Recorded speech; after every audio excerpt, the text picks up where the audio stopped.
All right, coming off a relay title yesterday and the quick turnaround, how are the legs feeling today? Honestly, pretty good. I didn't feel like the last night race in my legs. They were like 2:06 yesterday, so it wasn't really fast. I could run the workout sometimes 2:07, 2:08, so it was like a good warm up yesterday. Didn't feel like great maybe today. I feel like a week ago in Eugene I felt better, but maybe just the home crowd was making the job. But yeah, feeling pretty good. Yeah. But season's best, 2:02 and do it against a pro field like that. I mean, no surprise, you're an Olympian. You've done this before, but what was it like experience this at the Drake Relays? Yeah, I didn't really have that much experience with 800-meter races pro.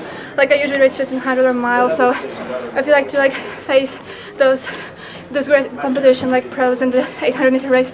Like as you could see in the race, I'm more conservative. Like I'd rather do like 2 even splits than like 58, 64. Like I opened I think around 60 seconds, so I feel like it was 60, 62. 59, 60, yeah, 59, yeah, 60. So like pretty even splits. I feel like the closer you can do that in the 800, the better the result is.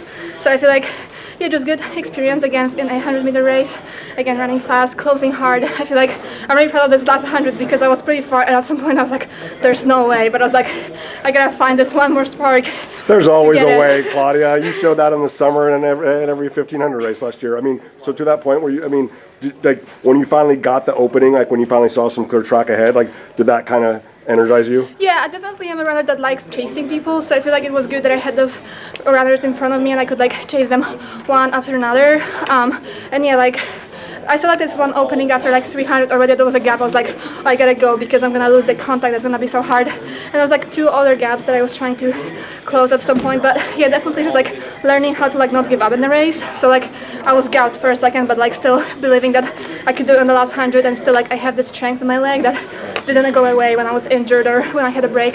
It's all in my heart and my head. So yeah. But today you're not wearing the sleeve. Yeah. So I mean, there's gotta be something reassuring about that. Yeah, I mean. I didn't need that last week either. This week, yesterday. Last week I needed it, but yesterday was just really cold, so I was like, I don't want to take a risk and like pull my adductor again. So I was just like very careful yesterday, but like I knew that today is sunny and warm.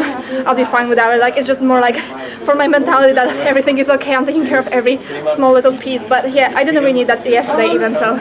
Is it a pleasant surprise for you to see that and to feel that strong at this point of the year? Yeah, I would say so. Like, yeah, I'm running like on this speed maybe for like a couple of weeks. Like, I didn't do any speed, and those races are my workouts kind of to get back into this racing speed. Yeah, definitely surprises. April running 2:02. It's my second best result in life, and like I ran too flat last summer, but I was like in Olympic shape. So I feel like running 2:02 and closing fast, like it's a good and optimistic sign for the next races. With how fast the 1500 has been already this NCAA season, you excited to finally just get back out there and do your thing? Yeah, definitely. I feel like last weekend 1500 was very like controlled, and I found this little gear in the last 200, and I feel like if I had a little faster race from the beginning, like last week it opened hard and the middle part was very slow and then I can kick, so I feel like if I had more even race, I feel like 404, 405 is in my legs right now. So yeah, just waiting for the race. I don't know when I'm gonna race 1500, probably in like a few weeks. So yeah, I'm letting myself to keep that training going now and just get back to it.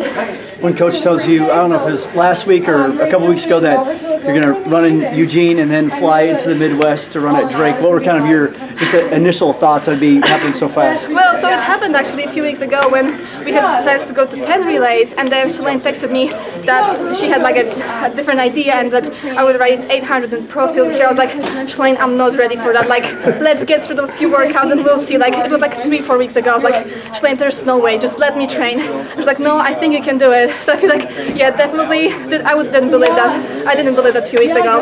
But that just shows you've earned her trust as as an athlete in development. So what does that say kind of about yourself? What you've learned being at Oregon, and when Shalane took over as the women's head distance coach. Yeah, I think I trust her so much, and like last year was the best test for us when I had like very long season, and at some point I kind of doubted that I'll be in the best shape for Olympics, and I feel like just trusting this process and just listening to her. I feel like that's what I've learned over those 2 years, that you just gotta listen to her. Like there's always someone that is gonna like push you, and you always want to do more, but like the most important is like to stay just like with the plan. And like I feel like that's what I've learned, and like I trust her a lot with training, with just like approach to races. Like she's my guru actually in the running, and like she was running professionally, she was Olympic medalist, so I feel like it's a huge inspiration, and like I really want to do the same things, and like she believes in me that I can do that too. Thanks, Klaudia. Wonderful. Thank you.